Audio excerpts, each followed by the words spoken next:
Salut tout le monde, c'est Flo pour Alcool France, j'espère que vous allez bien. On se retrouve pour un petit brief ce dimanche fin d'après-midi, dimanche soir, je sais pas exactement quand il va sortir, mais l'idée c'est de faire un point suite voilà, aux différents événements de ce week-end.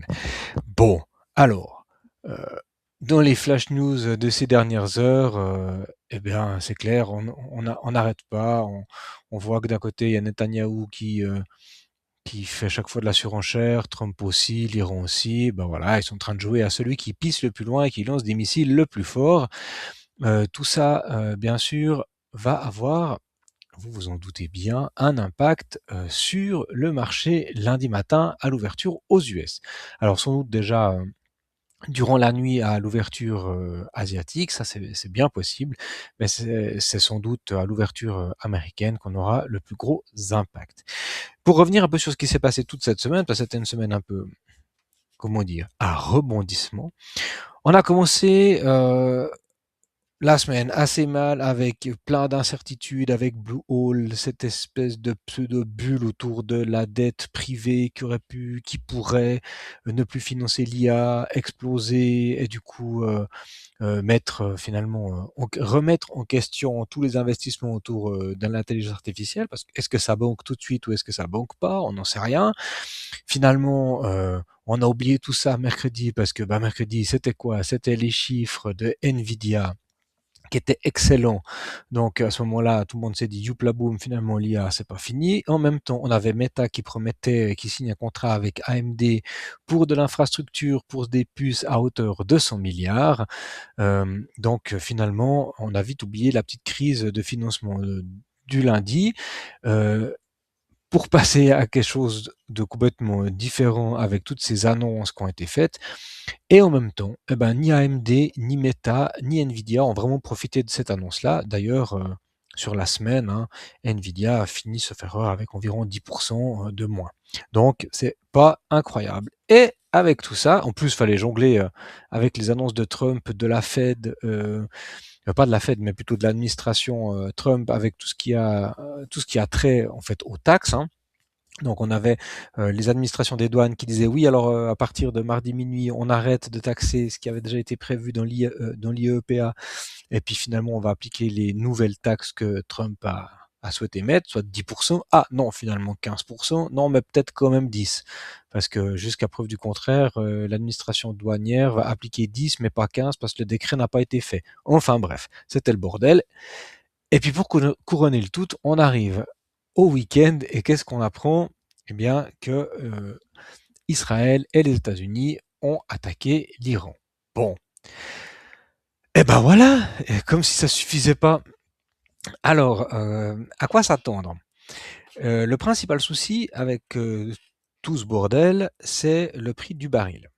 Parce que vous savez peut-être que il y a le détroit d'Ormuz qui est entre l'Iran et la péninsule arabique, et ce détroit, c'est environ 20% du trafic maritime mondial, notamment beaucoup de pétroliers, de gaziers et autres bateaux, voilà, hyper importants.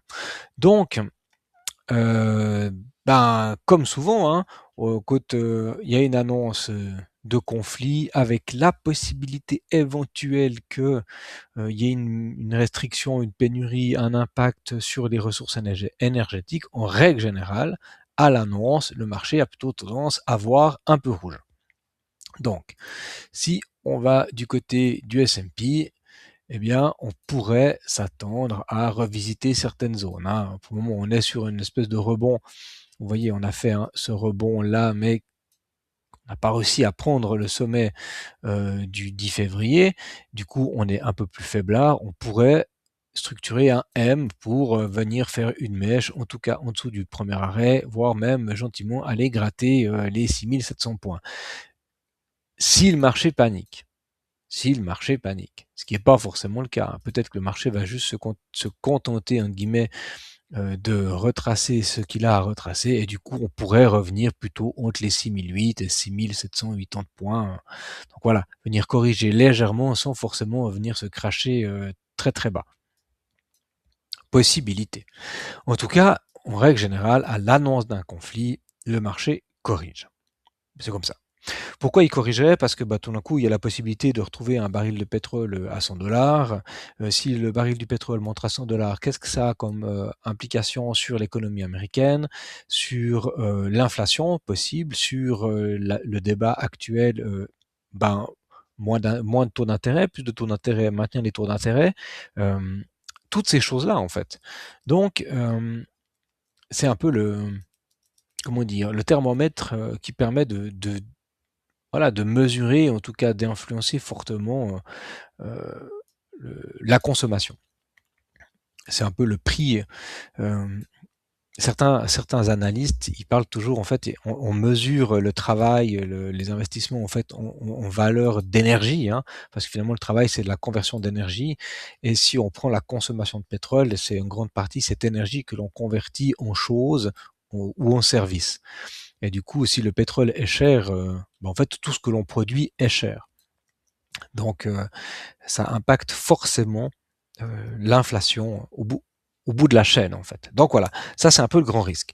Et puis comme on ne sait pas encore si ça va durer 3 jours, 10 jours, 15 jours, ou si ça va durer plus longtemps, c'est compliqué, ce sera compliqué dans un premier temps pour le marché d'être dans l'anticipation. Alors, sans doute que lundi, on aura une correction, mais que rapidement, on aura un ravalement de cette correction pour revenir sur des niveaux qui sont corrects. Donc, euh, ce à quoi il faudra faire attention, c'est de ne pas être positionné avant l'ouverture des marchés, parce que on pourrait se faire stop, c'est là qu'on risque d'y avoir de la volatilité. Par contre, rapidement, dans le courant de la journée, on verra les niveaux qui risquent d'être atteints et ça sera potentiellement une occasion d'aller chercher des points d'entrée intéressants. Alors, si on regarde ce qui peut se passer du côté de Bitcoin. Alors, les premiers niveaux qu'on pourrait aller chercher.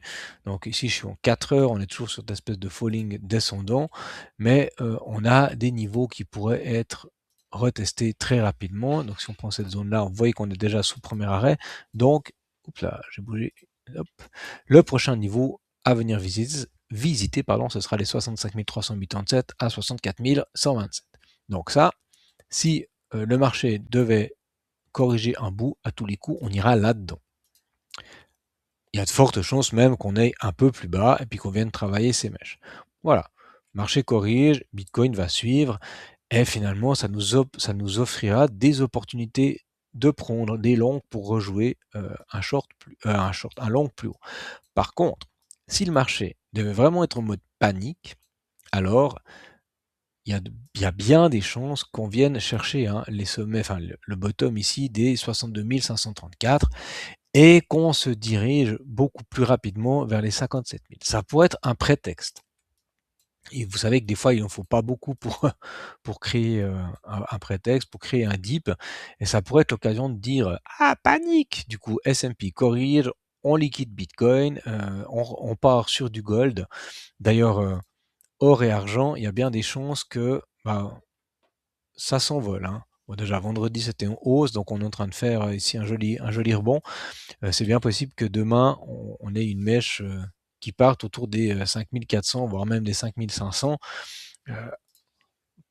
proportionnellement à la chute qu'on retrouvera sur l'S&P. C'est possible. À voir. Le silver, c'est un peu la même chose, donc il y a bien des chances qu'on fasse aussi un rebond. De toute façon, les investisseurs vont aller chercher du risque off dans ces moments de volatilité. Ça, c'est clair. Donc pas forcément de la crypto. Ethereum, même chose, si on doit corriger, on reviendra sur les bad range. Donc on risque de lâcher quelques pourcents, on pourrait lâcher 6, 7, 8% peut-être sur Ether pour revenir sur les bad range. Mais ça c'est vraiment en cas de catastrophe, j'ai envie de dire. Hein. Peut-être que demain, il se passera rien. Le marché d'ailleurs, aujourd'hui, ce week-end, un peu balèque de ce qui s'est passé. S'il y avait vraiment eu une forte pression déjà durant le week-end, on aurait pu voir de la correction assez massive. Vous voyez que le marché crypto jusqu'à maintenant, ils s'en tamponnent un petit peu. Hein. Donc si il doit y avoir correction, ce sera effet domino par rapport à une correction des marchés US à l'ouverture autour des 15 heures. Donc il faudra suivre ça. Donc, faites pas les fous sur des leviers, c'est surtout ça qui semble être important. Si vous avez des positions ouvertes, réfléchissez à monter vos stops pour les mettre à break-even, ou alors en tout cas à être dans des zones où vous n'êtes pas à risque parce qu'il y a des chances de vous faire, voilà, de vous faire stop sur de la volatilité, mais pas parce que votre crypto, votre truc ou le momentum faiblit, mais simplement parce qu'il y a une correction généralisée et puis que c'est un peu le sauf qui peut. Par contre, comme je disais avant, si on retourne sur faire une mèche là-dessous, elle risque d'être fortement, enfin rapidement avalée. Donc, ça peut être l'occasion sur vos actifs préférés d'aller jouer des ordres épuisettes. Par exemple, si je prends ici Sol, on est plutôt au milieu de range, et ben ça pourrait être peut-être l'idée de se dire, ok, on va peut-être retravailler un coup cette grande mèche et puis la possibilité de poser un long épuisette un peu dans des zones improbables et puis de vérifier. Peut-être qu'il se passera rien, mais si jamais le marché corrige, et ben vous arrivez à choper du Sol à 73,20 $, et puis dans l'heure qui suit ce machin ou dans les 2 heures qui suivent, ça remonte parce que le marché se reprend assez vite puis que c'était juste une mèche. Donc on pourrait avoir ces mouvements un peu de panique comme ça, c'est possible. On verra. Rien de sûr. Du coup, bon, bah, ça sert à rien de tirer trop de plomb sur la comète, on sait pas trop, on est toujours dans cette phase de on a fait ce rebond. Pourquoi il l'a pas pris? Pardon. On a fait ce rebond, on a fait ce falling, on a fait un rebond, on refait un falling. Pour le moment, rien de nouveau. Vous avez les zones, je vous les ai dessinées déjà en début de semaine. Vous avez la zone de short, la zone de rechargement. Pour Bitcoin, c'est comme ça. Pour Ether, c'est la même chose. J'ai envie de dire, on va rester ultra zen pour le moment parce que ben, il n'y a pas grand chose d'autre à faire. Je vous remets la zone de short ici qui est entre les hop là, entre les 2148 et les 2259. Pour le moment, on est au milieu. On risque, si on corrige, d'aller chercher plutôt les 1800 et on remontera plus tard. Donc pour moi, il n'y a rien d'alarmant, il n'y a rien de, voilà, il y a rien de trop grave. Par contre, eh ben, on va surveiller effectivement le prix du pétrole pour le moment. Passage rapide. Sol, je vous ai dit, bah voilà, on est aussi dans le range. Pour le moment, on tient ça, c'est très bien. Si ça doit corriger demain les marchés, eh bien, on ira chercher du 75 $. BNB, même chose. Si le marché doit corriger, on ira chercher en tout cas le bas de la mèche ici. Attendez, vous voyez quelque chose quand même, voilà. Donc sans doute autour des 590 $, quelque chose dans le genre. Cette mèche, ce serait très bien de la retravailler. D'ailleurs, cette impulsion comme ça, bon, elle était un bout retravaillée. On a pris l'imbalance ici en daily, mais si le marché corrige, on y retournera, donc autour des 500 $. Il n'y a pas de lézard là-dessus. Coton Network, petite faiblesse sur quand on a pris les stops. Donc on tient le premier arrêt. Là, on est sur le premier arrêt, c'est OK. On se méfie. Ouais, difficile la lecture là pour le moment sur Canton en daily. En daily, en daily. On pourrait très bien, si ça devait corriger, retourner à 0,14, ça c'est tout à fait possible. On verra ça. On m'a demandé AAV pour aujourd'hui, et puis moi j'ai vu un truc, ah ouais ça, belle performance là sur Sarah. Donc Sarah c'est une intelligence artificielle, un truc d'intelligence artificielle aussi. Donc il a bien explosé. Bon pour le moment là il n'y a pas d'entrée. Surveillez ce genre de truc quand vous avez des charts qui ont des phases comme ça extrêmement plates. C'est assez positif. Bon bah là sans doute que pour le moment ce qu'on voit c'est plutôt qu'on va refaire ça. Donc faites attention à ce genre de truc.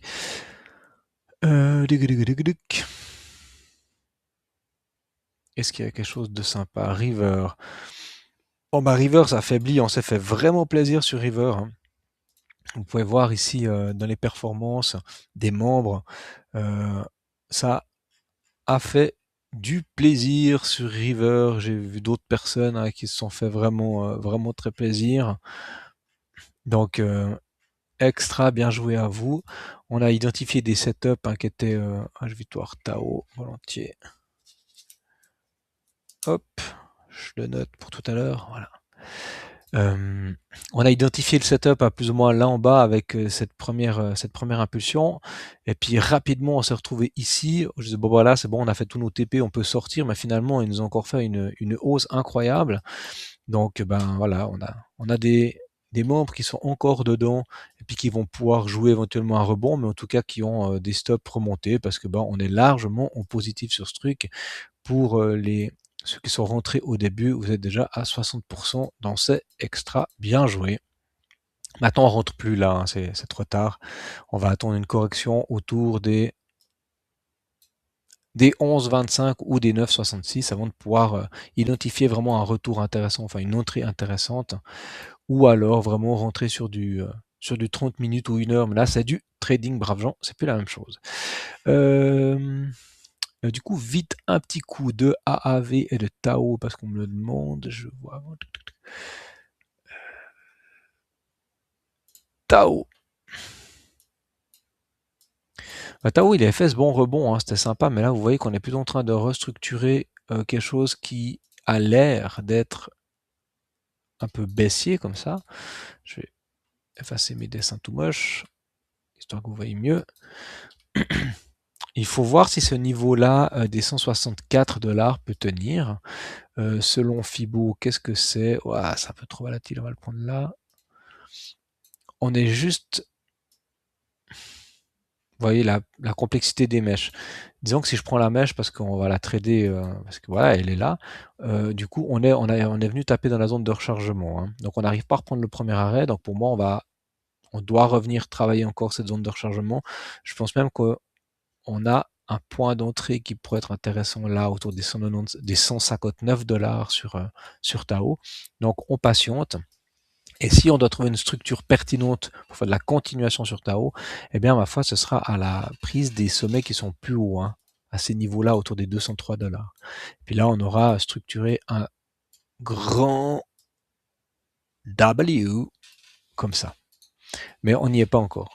Donc patience, on est dans des zones d'investissement, quoi qu'il en soit, hein. Si vous êtes sur du DCA long terme sur Tao, on est vraiment dans des zones extrêmement pertinentes. On est revenu sur des points d'entrée qui sont ceux qu'on avait à la cassure ici, vous voyez, autour du 15 novembre, 10 novembre 23.